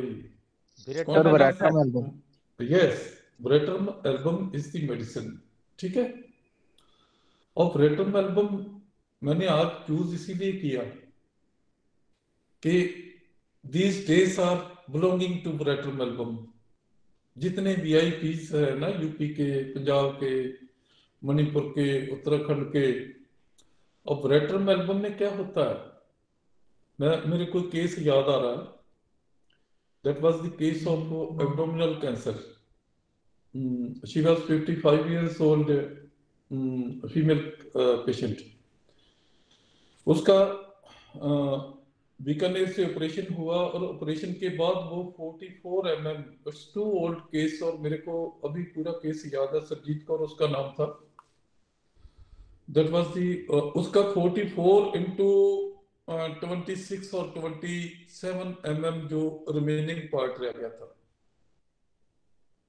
तो डॉक्टर बोले कि ये अब मेडिसिन से ही काम चलाना पड़ेगा, रिपरेट तो होगा नहीं इसका। तो बाई चांस वो मेरे कांटेक्ट में आ गए, तो मैंने उनसे पूछा, सारी हिस्ट्री पूछी कि ऑपरेशन एक बार तो डर लगा था, फिर मैंने सोचा डॉक्टर साहब कि अब जो होना है वो होना ही है, फेस तो करना ही है। और मैं without any fear, without any hesitation मैंने कहा कि ऑपरेशन करवा दूंगा। और क्या लगता है, ठीक तो मेरे को होना ही है। मेरे को तब भी ये लगता था कि मैं ठीक हो जाऊंगी। और इसमें 2 रूब्रिक्स मैंने लगाए थे in those days. That was the time of synthetic repertory. Synthesis was not there then. Synthetic rubric, उसमें मैंने 2 रूब्रिक लगाए थे, high spirited and hopeful, and there was single medicine hydrastis and the same was given. और 3-4 महीना में उसका 3-4 वो regular वहां जाते थे बीकानेर हॉस्पिटल में, बीकानेर कैंसर हॉस्पिटल में। तो जब वो 3rd विजिट पे गए, जब उसने डॉक्टर ने उसका अल्ट्रासाउंड किया, तो उसने सडन पूछा उनसे कि माता इस मेडिसिन के सिवा कोई और मेडिसिन भी खा रहे हो? तो उसने बोला हाँ मैं होम्योपैथी खा रही हूँ। तो डॉक्टर बोला कि अब मेरे पास आने की जरूरत नहीं है, ये जो आपकी इंप्रूवमेंट हो रही है ये होम्योपैथी से हो रही है, हमारी दवाई कभी ऐसा नहीं करती, तो आप मेरे पास नहीं आना, अब उसी डॉक्टर के पास ही रहना। और वो 5-6 महीना में उसका निशान भी नहीं था कैंसर का, ठीक है। अगर मैं बात इसलिए शुरू की कि in veratrum there is also very important rubric high spiritedness. तो हाई स्पेटेड को हम कैसे अप्लाई करते हो आप? कभी किया है किसी ने? सर मैंने किया है। हाँ जी, हेलो, ये मुझे बोल रही थी मैं डांस करूंगी और आप देखना एक दिन मैं मोटरसाइकिल चलाऊंगी, और सर वो एफर्ट भी कर रही थी। 7 years की बच्ची। कोई किसी माइक की साउंड बहुत आ रही है मेरे में। सर जी हाँ जी, हाई स्प्लिटेड में देखा मैंने कि जो डिफिकल्ट सिचुएशन होता है, जहाँ पर आदमी नॉर्मल डैमेज हो जाता है, उसके हिम्मत टूट जाती है, वो डिफिकल्ट सिचुएशन में भी हिम्मत उठा के रखता है। उस डिफिकल्ट सिचुएशन को वो नॉर्मल कर देता है, अपने आप को ऊंचा उठा लेता है।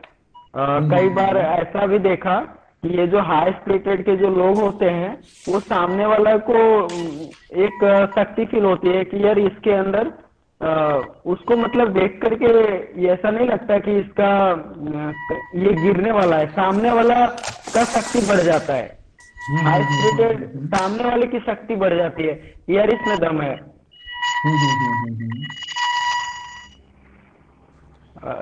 डिफिकल्ट सिचुएशन में भी नहीं गिरता। Okay good good good good. हाँ यही है sir high spirited. Hello hello हाँ जी सर। हाँ ये किसी माइक की ना डिस्टरबेंस बहुत आ रही है, मेरे को कुछ सुनाई नहीं दे रहा। एक माइक है जो बहुत डिस्टर्ब कर रहा है, उसमें साउंड आ रही है बहुत शार्प साउंड। हाँ अब प्लीज कंटिन्यू करिए सर। हाँ हाँ हाँ तो इसमें हाई स्पिरिटेड को समझने के लिए पहले डॉक्टर सहगल साहब ने क्या बताया ना कि पहले उस वर्ड के मीनिंग उनको अलग अलग कीजिए। तो हाई स्पिरिटेड को समझने के लिए हमें पहले स्पिरिट को समझना पड़ेगा। स्पिरिट क्या है? स्पिरिट जो हमारे इमोशंस है, टोटल इमोशंस है, हमारे फियर्स है, हमारे पैशंस है, हमारे डिजायर्स है, हमारे जो इनसिक्योरिटीज है, ये सारी हमारे स्पिरिट में आ जाती है। जो हमारी इंटेलेक्ट फैकल्टी है वो उसको पूरी को हम बना लें तो फिर एक स्पिरिट बनती है। और हाई स्पिरिटेड वही है कि अनब्रोकन स्पिरिट है, जो एफर्ट्स है इन difficult situation. Yes difficult situation में भी वो क्रिएटिविटी है, फियर्स है, इमोशंस है जो हमारे को डाउन नहीं होने देते। जैसे उसने बोला कि अब लगता था unbroken spirit to overcome in difficulties, यही मीनिंग है इसका। तो प्रैक्टिकली हमें डिफरेंशिएट करनी पड़ती है ये सारी चीजें, क्योंकि फनेटिक एम्बिशन ये बहुत रिब्रिक्स हमारे पास पड़े हुए हैं। एम्बिशियस आदमी भी ऐसे ही करता, उसमें भी स्पिरिट अच्छी रहती है। लेकिन हाई स्पिरिटेड है वो अनब्रोकन है, वो ब्रेक नहीं होते कभी अपनी एफर्ट्स। जैसे एक हम आपने कभी किसी ने कोई गाइड फिल्म देखी है? जो देवानंद की पुरानी फिल्म थी गाइड। हाँ जी गाइड फिल्म देखी है ना? Yes sir. इन जो देवानंद साहब की फिल्म थी,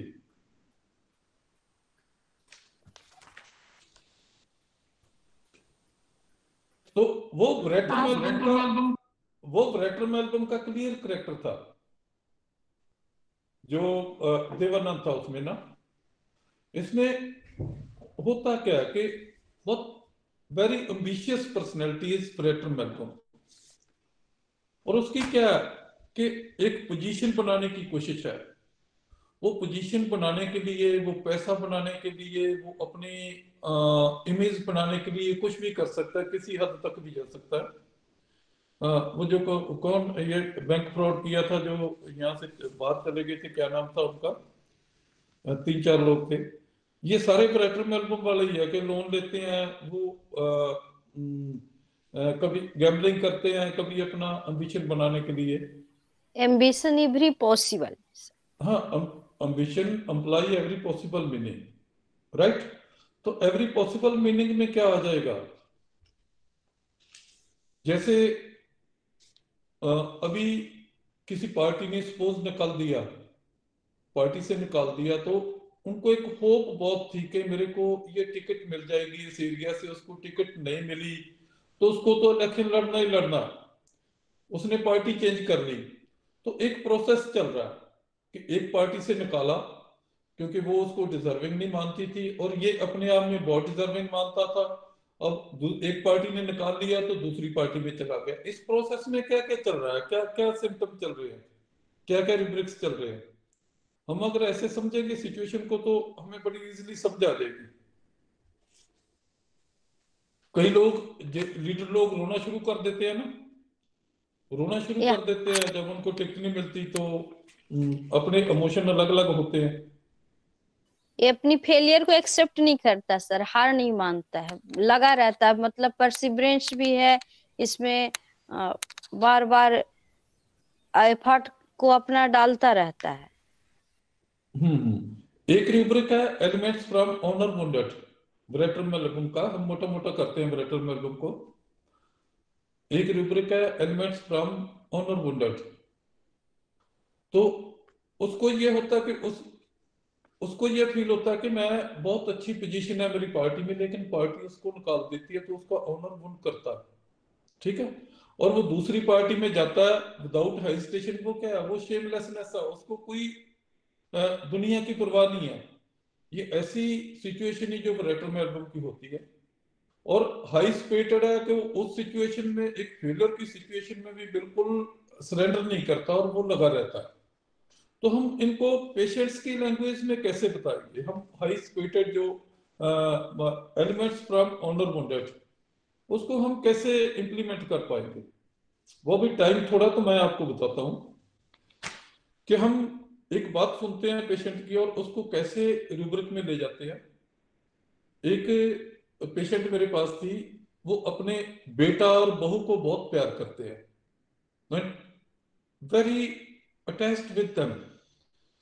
तो उसमें एक बार क्या हुआ कि कुछ बेटे और बहू ने कुछ ऐसा डिसीजन ले लिया जो मदर की नोटिस में नहीं था। तो बस सिर्फ इसी बात ने उस औरत को इतना डिस्टर्ब कर दिया, वो बुरी तरह डिस्टर्ब हो गई। तो वो मेरे को कह क्या रही थी कि ऑनर वुंडेड कहाँ लगाया हमने, कि मेरे को मेरी बेटे पे बहुत मान था, कम से कम एक बार मेरे को पूछ ही लेता, मैं कौन सा रिफ्यूज कर रही थी। बस इस चीज ने उसको बीमार कर दिया। तो यही उसकी वर्डिंग थी। And this was the first time when I applied this rubric elements from honour wounded. उसमें बेशक मेडिसिन अलग दी थी, अग्निशिया दी थी। तो हम पेशेंट की बात को बड़े ध्यान से सुनते रहते हैं, वो कहता क्या है, उसके पीछे उसकी मेंटल स्टेट क्या, वो कहना क्या चाहता है। अगर उसको हम सही इंटरप्रेट करते हैं तो फिर हम राइट मेडिसिन पे पहुंच जाते हैं। तो मैं ब्रेटरम के जो मेन रूब्रिक्स है उनको हम जो लास्ट वाले पेशेंट में लगाए थे वो रूब्रिक मैं अभी आपको बता रहा हूँ, जो गैंग्रीनस अल्सर वाला केस था। उसमें delusion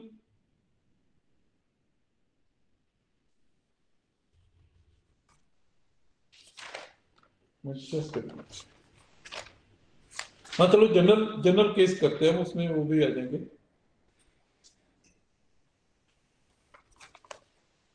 just a minute please.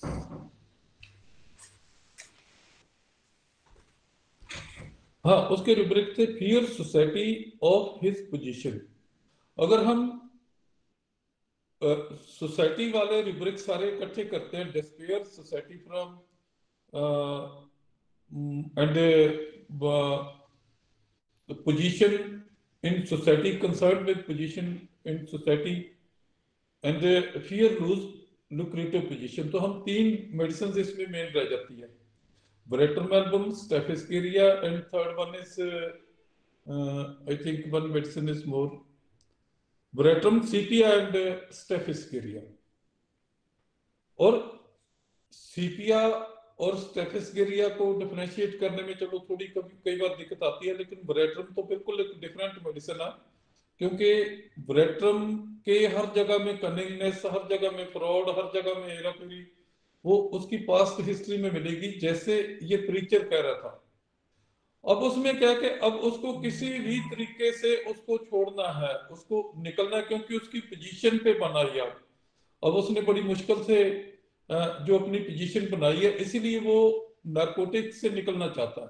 और वो बार बार कह रहा है कि मेरा पाम को बेशक आप छोड़ दो और मेरे को डी एडिक्शन की तरफ ले जाओ, आप कुछ ऐसी मेडिसिन दो जिससे मैं डी एडिक्ट हो पाऊं।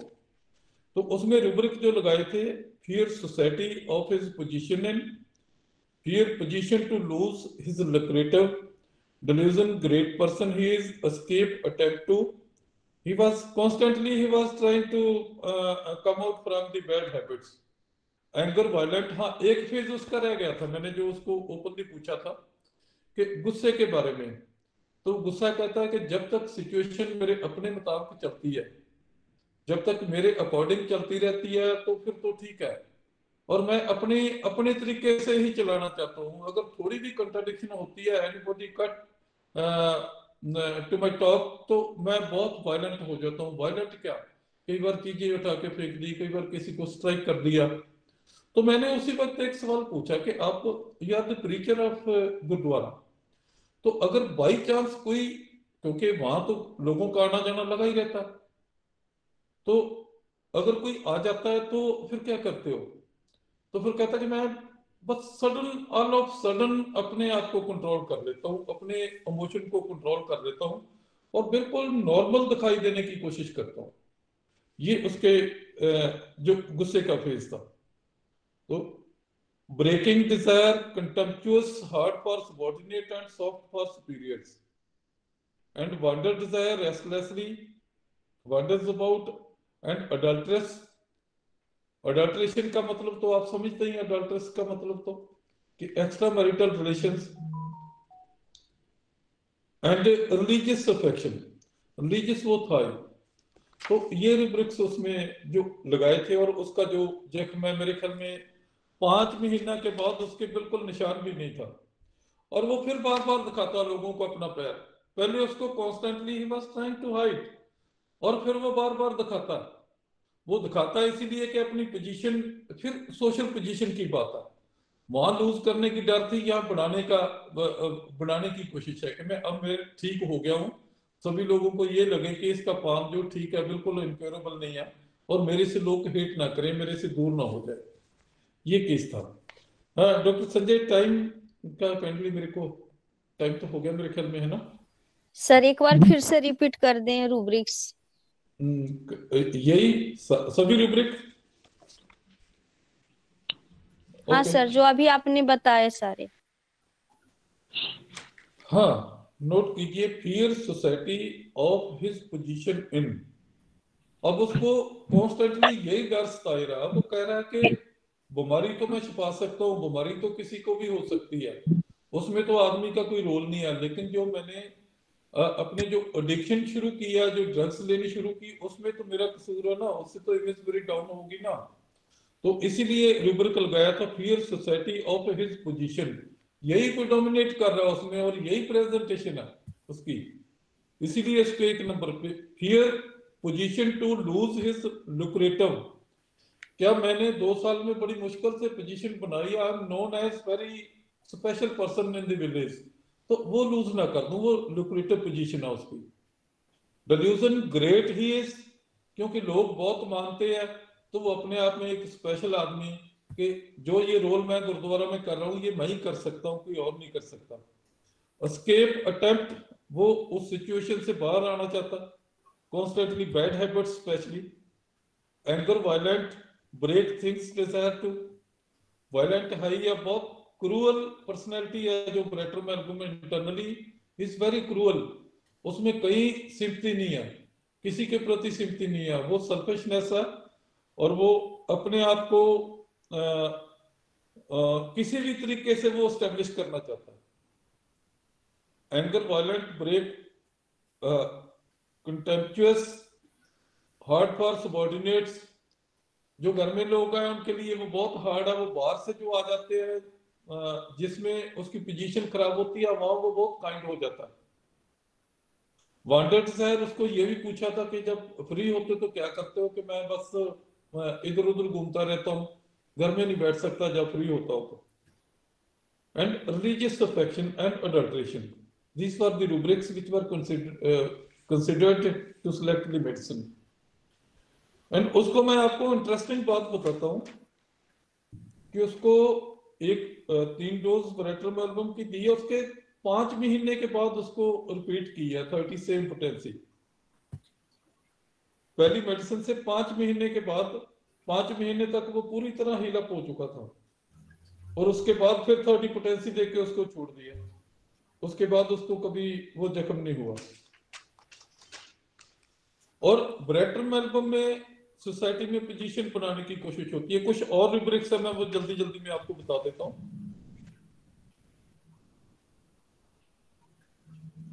फ्रॉडुलेंट है, बहुत बड़ा फ्रॉडुलेंट है जो ब्रेट्रोमेल्बम है, सबसे बड़ा। हाँ, इसमें एक रूब्रिक और समझने वाला, जिससे पूरी मेडिसिन की समझ आ जाती है। इंडिग्नेशन, फेनिंग प्रेगनेंसी, फेनिंग प्रेगनेंसी, उसमें सिंगल मेडिसिन थी पुरानी बुक्स में, अब नए में मेरे को नहीं पता कितनी मेडिसिन और कर दी।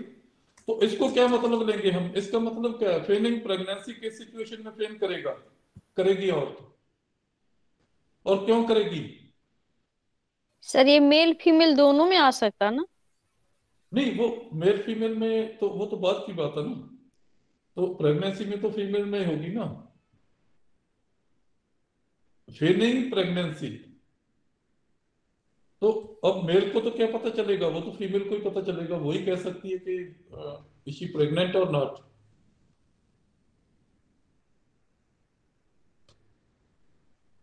हेलो, फेल क्यों करेगी और क्यों फेल करेगी? किस सिचुएशन में फेल करेगी?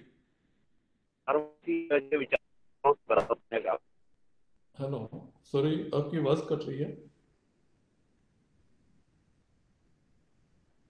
जब उसको इम्पोर्टेंस चाहिए होगी दूसरों से, हाँ जी, दूसरों से इम्पोर्टेंस चाहिए होगी जब। ये मेरे ख्याल में हमने पहले डिस्कस किया था क्लास में कि नहीं? हाँ, acceptance and importance in society.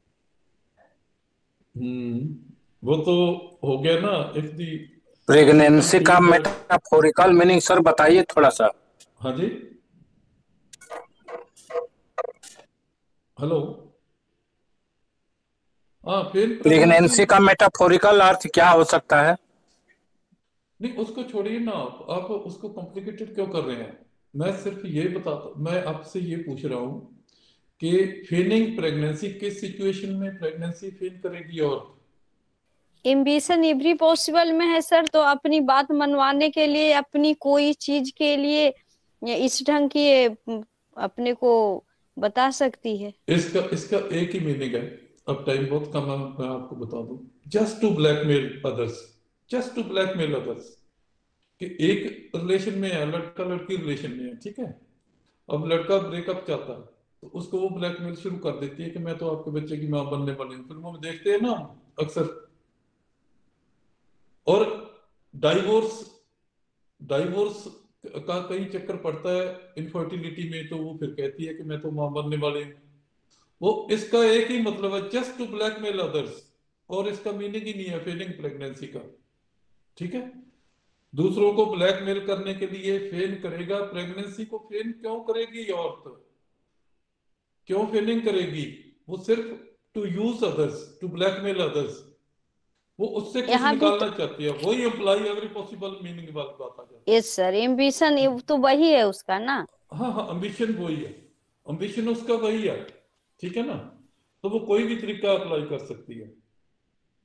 और delusion wealth of, delusion distinguished he is, जैसे हमने वो उल्टी वाला पेशेंट बताया था। Egotism, foppishness, delusion prince he is.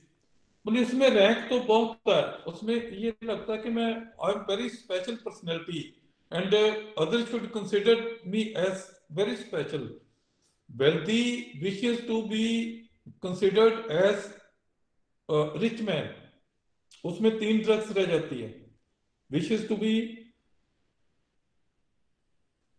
तो हम पेशेंट को कैसे समझते हैं कि मैं अक्सर एक सवाल पूछता हूं, जो आप ही ऐसे सवाल करने चाहिए मरीज से जो घूमने फिरने वाले लोग हैं, कि आपको पार्टीज अटेंड करनी कितनी अच्छी लगती है, आप मैरिज वगैरह में जाते हैं कितना अच्छा लगता है।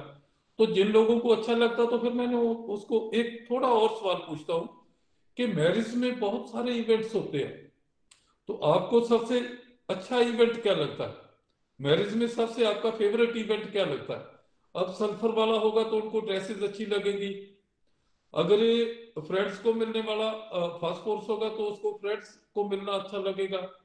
अगर कलकेरिया वाला होगा तो उसको खाना पीना अच्छा लगेगा। अगर लैक्सेस होगा, फास्फोर्स होगा, सल्फर होगा, तो उसको स्टेज प्रोग्राम भी अच्छे लगेंगे। बहुत सारे इवेंट्स है। और एक सवाल पूछने से हमारी कितनी बातें क्लियर हो जाती है। कई बार मरीज समझ नहीं पाते कि हम क्या पूछना चाहते हैं, फिर हम उसको थोड़ा एक आइडिया देते हैं कि मैरिज में ये चीजें होती है। नए कपड़े मिलते हैं, खाना पीना अलग से होता है, दोस्तों का मिलना होता है, रिश्तेदारों का मिलना होता है। तो उसमें से कई बार बहुत सारी मेडिसिन, बहुत सारी सिचुएशन क्लियर हो जाती है कि मरीज कैसे बताता है। अब लैक्सेस वाला जाएगा तो दोस्तों से मजाक करेगा, दारू पिएगा और सीधा स्टेज पे जाएगा, क्योंकि उसको म्यूजिक बहुत अच्छा लगता है, उसको अम्यूजमेंट बहुत अच्छी, अम्यूज सिचुएशन को अम्यूज करना बहुत अच्छा लगता है, तो ये लेक्सिस वाली सिचुएशन हो जाती है। तो ब्रेक्ट्रम में अलग जो है, लेक्सिस से अलग है, ये सभी मेडिसिन के वो ब्लैकमेलर है। वो कैसे भी किसी को मैनिपुलेट करके अपना जो एम्बिशन अचीव करने की कोशिश कर सकता है। और इसका जो सेक्सुअल पार्ट है वो भी बहुत उसके जैसा ही है। सेक्सुअलिटी है जो उसकी, उसमें हम अगर रूब्रिक्स लगाते हैं तो lasciviousness, amativeness, amorous, shamelessness, adulterous, naked wants to be, nymphomania, liar, and ये सारी चीजें जो इसका जो मिलती है इसमें। ऑनर, सेंस ऑफ नो, ये सिचुएशन एक कॉन्ट्रेरी सिचुएशन आती हैं सभी मेडिसिन में। Honour has no sense, he is so shameless, वो what he is doing, he is least concerned about society. और एक सिचुएशन आ जाती है वो सोसाइटी के लिए कुछ भी, जब हाई स्पिरिटनेस उसकी आती है तो वो सोसाइटी में रहने के लिए कुछ भी कर सकता है। तो पेशेंट कैसे कैसे जो ब्रेक्ट्रम है, ब्रेक्ट्रम का हम कैसे समझते हैं प्रैक्टिकली। अगर आप उससे 500 रुपया मांगेंगे तो वो पूरा पर्स निकाल के आपके सामने 50,000 नोट भी निकाल सकता है, सिर्फ दिखाने के लिए। अगर ब्रेनिया से आप पैसे मांगेंगे तो ही 100 अवेयरनेस, वो ये चीजें शो नहीं करना चाहता, तो वो उतने ही पैसे जितने उसको पता है कि इतने पैसे लगेंगे, उतने पैसे वो अलग से पॉकेट में लेके आएगा। आर्सेनिक वगैरह, ब्रेनिया वगैरह जो एवरेस्ट पर्सनैलिटी है, और जो चोई पर्सनैलिटी है वो दिखाएंगी अपना। अगर 1000 रुपए का बिल देना तो वो पूरे के पूरे जितने पॉकेट में अपना पर्स है वो निकाल के दिखाएंगी, सिर्फ अपनी पोजीशन दिखाने के लिए। तो ऐसे ही हम मरीजों की ऐसी हरकतों से हम समझने की कोशिश करते हैं। और फोपिशनेस है वो कॉस्टली ड्रेसेस, मैरिज में जाके वो ऑर्केस्ट्रा चल रहा है तो वो पैसे बहुत फेंकेगा, बेशक उधार ही मांग के लेके गया, बाद में बेशक कुछ भी, उसको रिमोर्स भी बहुत स्ट्रांग होता है। तो ऐसी हरकतों से ऐसे मरीजों की समझ आ जाती है कि हम कैसे कैसे पकड़ सकते हैं। उसकी प्रेजेंटेशन होती है very affected personality, cursing, swearing, affectation, ये बहुत common. Hypocrisy is very big hypocrite, लोगों को प्रेस करने के लिए कुछ और कहेगा और अंदर से कुछ, उसकी अंदर की जो परिवार से पूछोगे तो वो बिल्कुल आपको डिफरेंट पर्सनैलिटी मिलेगी। ये ब्रेक्ट्रम की खेल है। और कुछ डॉक्टर संजय? हाँ, धन्यवाद सर, आपका बहुत बहुत आभार जो आपने इतना वैज्ञानिक विश्लेषण के साथ हमको समझाया सभी रूब्रिक्स को, और सभी जो सदस्यों ने जिसको अटेंड किया, धन्यवाद। साथ ही मैं इस कार्यक्रम की सूत्रधार डॉक्टर राशि अग्रवाल जी का भी बहुत बहुत हार्दिक धन्यवाद करता हूं, जिन्होंने सूत्रधार की इस कार्यक्रम के लिए रचना की। और अपने सहयोगी डॉक्टर अशोक जी का भी मैं बहुत हार्दिक धन्यवाद करता हूं। साथ ही डॉक्टर शशांक जी का भी बहुत बहुत धन्यवाद, कार्यक्रम को कर रहे हैं और रिकॉर्ड कर रहे हैं। इसी के साथ आज का कार्यक्रम की समाप्ति होती है। आप सबसे बहुत बहुत धन्यवाद। अगले कार्यक्रम के लिए तब तक विदा। धन्यवाद, नमस्कार। Thank you sir. Thank you everyone. Thank you.